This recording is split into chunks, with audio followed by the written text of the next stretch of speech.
Since 2020, many of us have felt like time has been broken.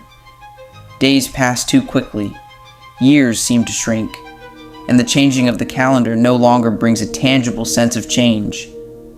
Is time actually speeding up, or has it stopped altogether, while we are the ones changing? If time remains the same for the universe, why does our experience of it feel increasingly hollow, compressed, and indistinguishable? Perhaps the problem isn't with our lives, but with our understanding of time itself. Intuitively, we can recognize the illusion of the COVID-19 pandemic as a profound influence on this distorted sense of time. It fundamentally altered human existence, creating a global disruption that was prolonged, perhaps even unprecedented in our lifetime. Lockdowns, social distancing, and the abrupt transition to remote work brought our collective routines to a screeching halt. Society, without exception, entered a phase of suspension. We were forced to confront the silence and monotony of our daily existence, and in this state, time seemed to lose its form. Days bled into one another without clear boundaries. 2020 became a singularity of rising stress and anxiety. The fear of disease and mortality, global uncertainty, and isolation forged a deep emotional memory. It birthed a new temporal divide in our vernacular, the world before the pandemic and the world after. Psychologically, intense emotion plays a pivotal role in cementing memory. When we endure events that trigger profound fear or anxiety, as we did during COVID-19, with its global tension, the looming threat of infection, the constant barrage of death tolls, and the uncertainty of the future. Our brains naturally encode these experiences with heightened clarity. They become powerful temporal markers. This is likely why 2020 feels so distinct, so heavy, compared to the years that fade into the background. When the body exists in a state of stress, high levels of cortisol are released as a response to perceived threats. This impacts not only our physiological functions, but the very way our brain perceives time. Dr. Howard Eichenbaum, in Nature Reviews Neuroscience, demonstrated that the hippocampus, the region responsible for memory and highly sensitive to novel experiences, can be disrupted when cortisol levels are elevated, as they were during the COVID-19 era. This disruption causes time to feel agonizingly slow during stress, yet paradoxically, it feels accelerated when the tension is absent. Simultaneously, the amygdala, which processes emotion, becomes more dominant, fueling the distortion of time perception. Furthermore, the default mode network is a brain system naturally active when we are at rest, dreaming, or unfocused on external tasks. It governs internal processing, self-reflection, memory exploration, and imagination. When daily activity becomes monotonous, the dominance of this network increases as external stimuli diminish. Consequently, our subjective experience feels as though it passes without control, like lost time. The consequence is that after 2020, as life slowly drifted toward a semblance of normalcy, though never fully restoring, events lacked the same crushing emotional weight. Reality felt flat. It simply passed by. Perhaps this is why the years since 2021 do not feel strongly codified in our memory, making them feel as though they vanished in an instant. Our accelerated reliance on the digital sphere during the crisis, social media, endless streaming, gaming, operates entirely outside natural temporal boundaries. This exacerbates the condition. In the digital realm, morning and night cease to exist. Everything is immediate, instant. The natural architecture that once governed human activity has eroded. This phenomenon pulverizes the rhythms of work, rest, and social connection. As Wang demonstrated in Computers and Human Behavior, technology usage during the crisis dismantled structured time perception, causing everything to melt into a state of ambiguity. The greater issue is that the footprint of the pandemic remains. Habits calcified during the crisis, remote work, virtual interaction, the instinct to socially distance have become a permanent legacy. Society settled into the comfort of hybrid patterns, avoiding crowds, preferring the safety of the digital void over direct human contact. The routines of the pre-2020 world have been supplanted by a nebulous temporal structure, devoid of any distinct rhythm. Spontaneous human connection usually provides the emotional context that anchors our memory to specific days. Yet, as interaction migrated to screens, becoming scripted and recursive, the grip of temporal compression tightened. Existence became too still, devoid of sparks, devoid of ripples, merging into a vast, indistinguishable stagnation. Days saturated with anxiety regarding health, the economy, and the future felt agonizingly slow in the moment. But after the emotional singularity of 2020, the subsequent years feel as though they evaporated in hindsight. Perhaps, starved of novelty data to process, the brain causes the temporal structure to contract when viewed in the rearview mirror.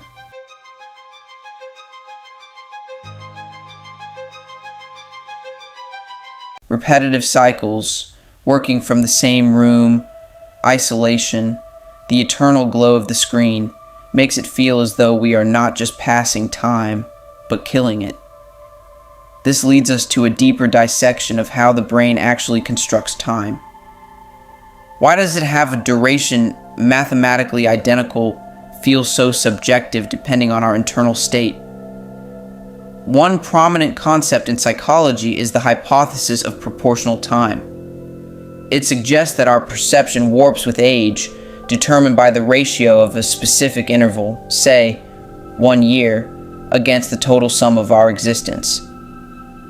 To a child, a single year represents a massive fraction of existence. For a 5-year-old, it is 20% of their conscious reality. For a 50-year-old, it is a mere 2%. This mathematical relativity is what warps the sensation of identical duration, based on where we stand in the timeline. Dao Drysma, in Why Life Speeds Up as You Get Older, reinforces this phenomenon. He explains that childhood is saturated with novelty, stretching the subjective feeling of time. Adults, conversely, are often entrapped in routine, devoid of the new. This aligns with the function of the hippocampus, the architect of episodic memory. When processing novel experiences, it labors intensely, effectively slowing our perception of the clock. Digging deeper, we find that time is not absolute. It is a purely subjective experience.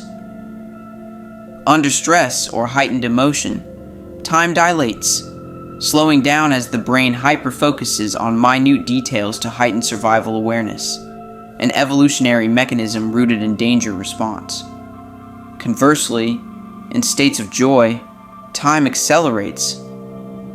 This entire process is orchestrated by the brain's limbic system, particularly the amygdala. Attention plays a similar trick. When we are deeply engaged, time accelerates compared to moments of fractured focus. But memory works in reverse regarding retrospect. Periods dense with experience feel expansive in memory, whereas monotonous routines compress into nothingness. Biologically, we are beholden to the circadian rhythm, our internal clock, as well as the chemical tides of neurotransmitters and neural activity that dictate how we perceive duration. Dix and Sessler elucidate that our alertness peaks during the day, fading into the night. Yet, when we engage in high dopamine activities, the subjective experience of time accelerates. Research confirms that the prefrontal cortex, basal ganglia, and cerebellum are the architects of temporal management. Disruptions in these regions, manifesting in conditions like Parkinson's or ADHD, shatter the consistency of time perception. Chemical intervention, caffeine, alcohol, psychedelics, violently manipulates this perception, hijacking the neural pathways and neurotransmitters that govern subjective duration. Caffeine accelerates the internal clock. Alcohol drags it down. Psychedelics, like LSD and psilocybin, can dilate time to the point of absurdity, making it crawl or cease to exist entirely. Then, there's the void, the absolute loss of temporal perception during sleep. We remain oblivious to the hours that vanish in slumber because activity in the prefrontal cortex, the seat of consciousness, plummets. The brain severs its connection to external stimuli, light, sound, chaos. Without these references, it cannot construct the architecture of time. We can see the terrifying proof of this biological disconnect in the experiments of Michel Siffre. In 1962, this French geologist isolated himself in a subterranean glacier, 375 feet below the surface. Without sunlight, without clocks, without calendars. He intended to study the earth, but instead, he discovered the darkness within the human mind. Cut off from the external cues of day and night, his internal clock began to drift. When he emerged, he believed it was mid-August. In reality, it was mid-September. He had lost an entire month of his existence. His brain, deprived of anchors, simply stopped recording the empty intervals. This mirrors our collective experience during the lockdowns. When we live in the cave of our rooms, illuminated only by the artificial blue light of screens. We are all Michel Siffre. We are losing months. Not because time is faster, but because there is nothing to mark its passing. From this dissection, we are forced to accept that the perception of time is a subjective illusion, a construct of the brain itself. This compels us to confront a profound inquiry. If the experience of time is inherently subjective, who defines its existence within the universe? Is time physically real? A fundamental dimension governing reality? Or is it merely a scaffold of human experience? If our perceptions are fractured and unique, why do we insist on treating time as a constant, a fixed, absolute truth of the cosmos? These questions feel alien. Intuitively, we are conditioned to believe that time is universal, consistent for everyone, and that only our perception is flawed. The ticking clock serves as our proof, a machine that marches forward with indifference, regardless of our internal state. Yet, does this year truly feel distinct from the years that preceded it? What validates it as a new year if January 1st feels indistinguishable from any other arbitrary date in the past? The days bleed together. The only difference is a changing integer on a calendar. Who dictates the genesis and the terminus of a year? If the answer lies in the Earth's orbit around the Sun, does this not prove that time is merely a human construct? The universe does not display time. Humans impose time upon the universe to perceive it. So, does time truly exist? Or is it merely a comforting illusion we crafted, simply to cope with the chaos of existence?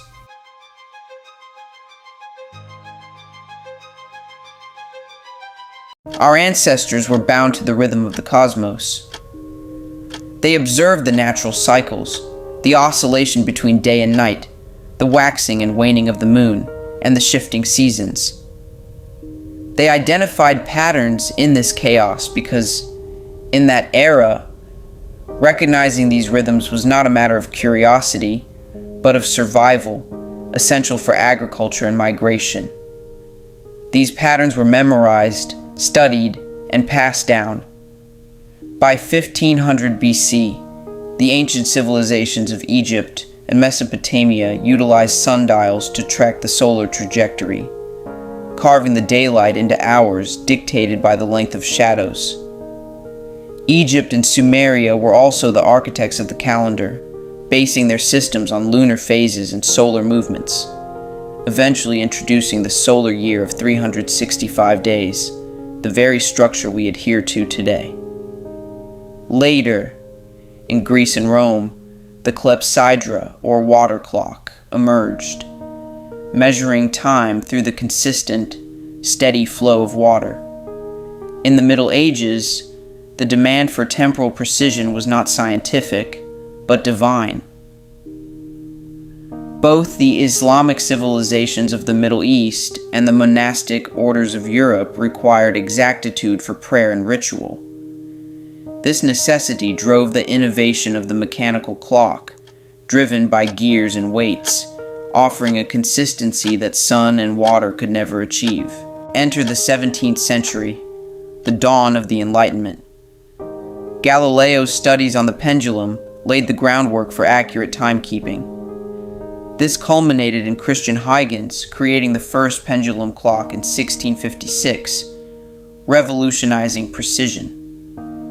Simultaneously, Isaac Newton codified the concept of time as something constant and universal, an absolute time that flows independently of any event, immutable and unyielding.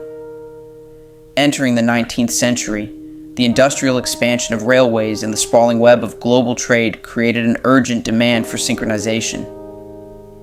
This necessity birthed the standard time zone system, first implemented in England, then codified globally at the International Meridian Conference.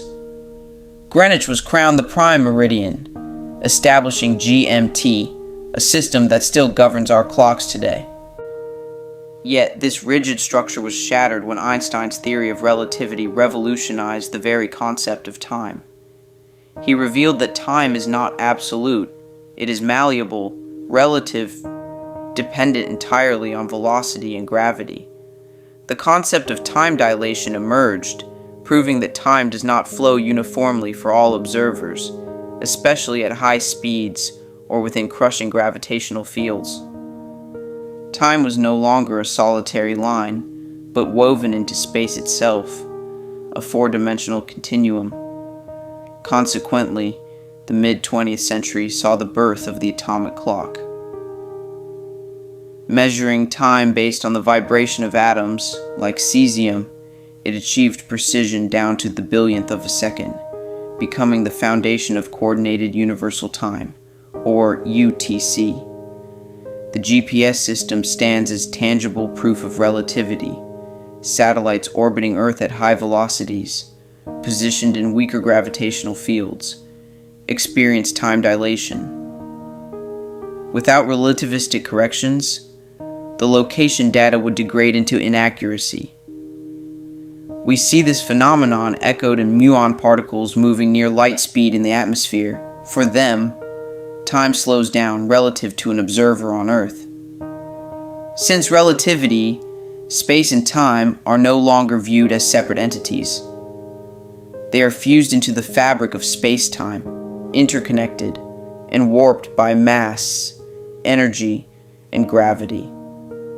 But there is a deeper, colder law that governs the flow of time: entropy. The second law of thermodynamics dictates that the universe inevitably moves from order to disorder.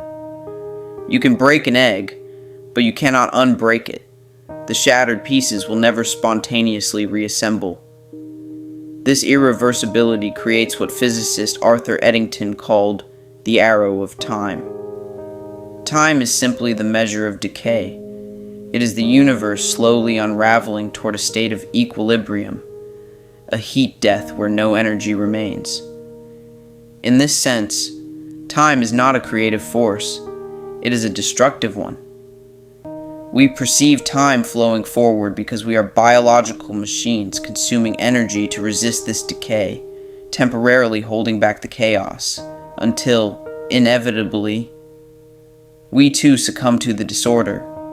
From this, the concept of cosmological time emerges, calculated not by ticks of a clock, but by the expansion of the universe itself. Georges Lemaitre first proposed that the cosmos is expanding from a primordial state, the singularity we now call the Big Bang. This theory was cemented by Edwin Hubble's discovery that galaxies are receding at velocities proportional to their distance, and further validated in 1964 by the detection of cosmic background radiation. The Big Bang became the definitive cosmological model. In this framework, time is no longer understood as a universal flow. Instead, it becomes a parameter, a metric describing the change in scale of cosmic space. Time becomes relative to position, velocity, and the gravitational condition of the observer. In fact, if the universe were not expanding, time, in the cosmological sense, would be rendered irrelevant. Shift to the perspective of quantum physics, and time begins to dissolve. It may not exist fundamentally at all, but rather appears as an emergent phenomenon arising from the interaction of quantum particles. In theories like loop quantum gravity, space-time is viewed as a network of discrete relations, meaning time is only relevant on a macroscopic scale. The Wheeler-DeWitt equation, which attempts to reconcile quantum mechanics and relativity, notably excludes the time variable entirely, whispering the unsettling truth that time is not a fundamental element of reality. Furthermore, in quantum mechanics, time is tethered to observation. A particle in superposition does not experience time until the moment it is observed. The concept of entropy, which binds time to increasing disorder, applies primarily to the macroscopic world. At the quantum level, the laws of physics are indifferent to the direction of time. Phenomena like time dilation and relativity, where time slows in crushing gravity, or the quantum dependence on observation, reinforce that time is merely a method to measure relative change against a reference point. This implies that time, like language, like mathematics, is a mental tool, a powerful narrative constructed by humans to comprehend a complex world. It allows us to remember the past, to engineer the future, and to exist within a linear structure, even if the universe itself simply does not care.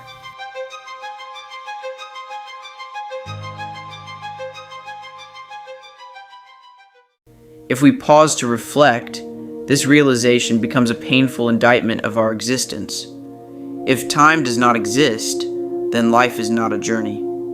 The duration of our survival, the sum of our achievements, the sand remaining in the hourglass, none of it matters. We cannot even be certain if now is real, or if we are merely drifting through the constructs of our own minds.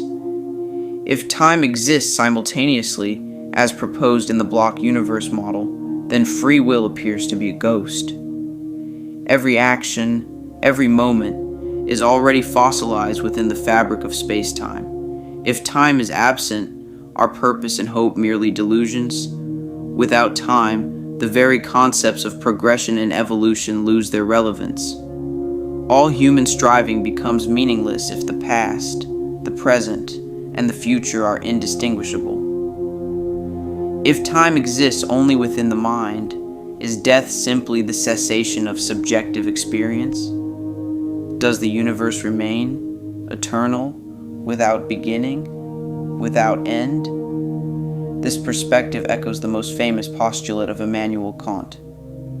He argued that time and even space are not aspects of objective reality, but rather innate frameworks, filters hardwired into the human consciousness to comprehend the world.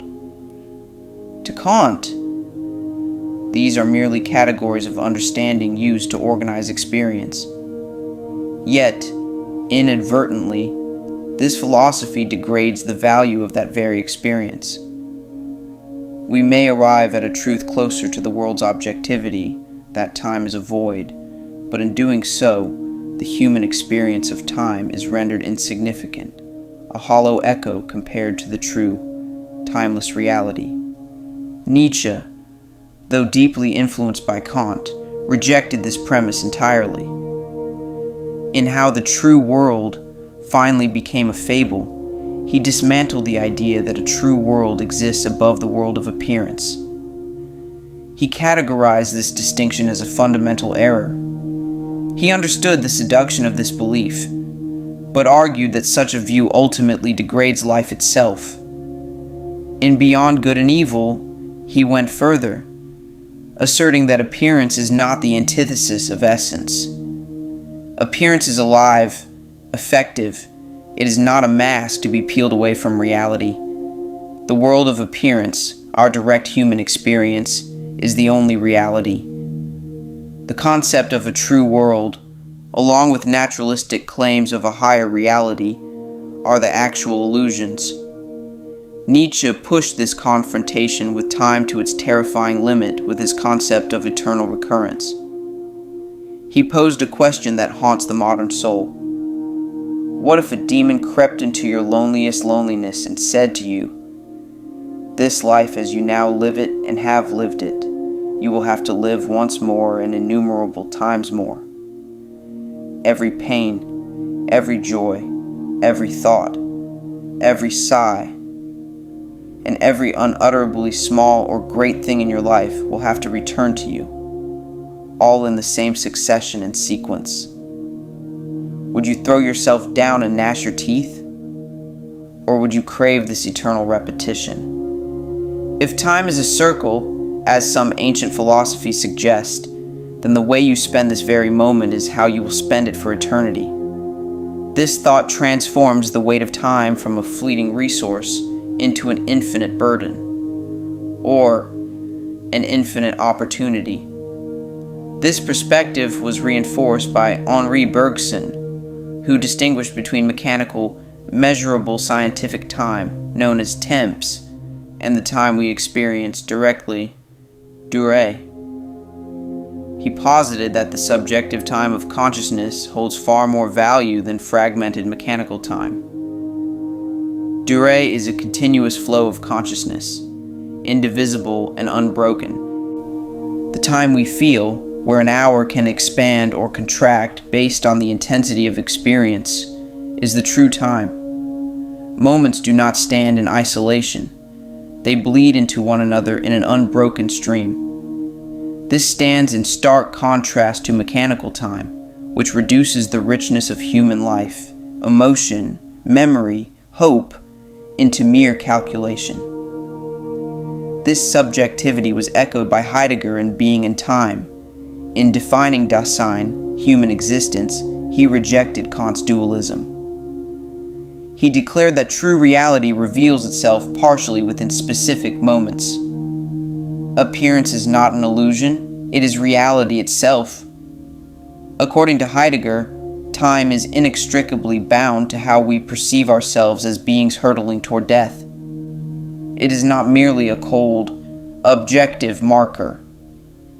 It is the lens through which we grasp our own finitude and potential, the catalyst for an authentic existence. The sense of urgency, the reflection on what has passed, and the shadow of what is to come, this is the true reality of the human condition. Edmund Husserl echoed this sentiment. To him, time is the very core of human consciousness, structured in 3 dimensions: retention, the awareness of the past; pretension, the anticipation of the future; and impression, the visceral experience of the now. This awareness allows us to stitch together fragmented moments into a coherent stream, crafting a sense of continuity in a chaotic life. Direct contemplation reveals how memory, hope, and the present moment fuses to construct our subjective reality. Thus, the human experience of time, however subjective, is the mechanism by which we manifest the world and inject meaning into our existence. From this entire dissection, we arrive at a singular realization. Even if time lacks objective existence within the cold vastness of the universe, it retains an irreplaceable significance within the human soul. It is a mental construct, yes, but it is the construct that allows us to comprehend change, to organize the chaos of experience, and to find meaning in the journey itself. Time is a paradox, simultaneously an illusion and a reality. It is physically non-existent, yet absolute in our experience. It is a vessel for reflection, for dreaming, for nostalgia, and for forward motion. By understanding time as the lens through which we experience the world, we can transcend the existential dread of its non-existence. It is precisely within the finite boundaries of subjective time that human meaning is forged. This year, like the ghosts of years past, will fade. But what grants it weight is not the objective ticking of the clock, but the moments we inhabit, remember, and create. Perhaps, if we wish to make the years ahead feel valuable, to slow the blur, we must infuse every moment with intent. Time may be nothing more than an illusion, but it is the illusion that grants our lives structure, direction, and purpose. And perhaps therein lies its beauty,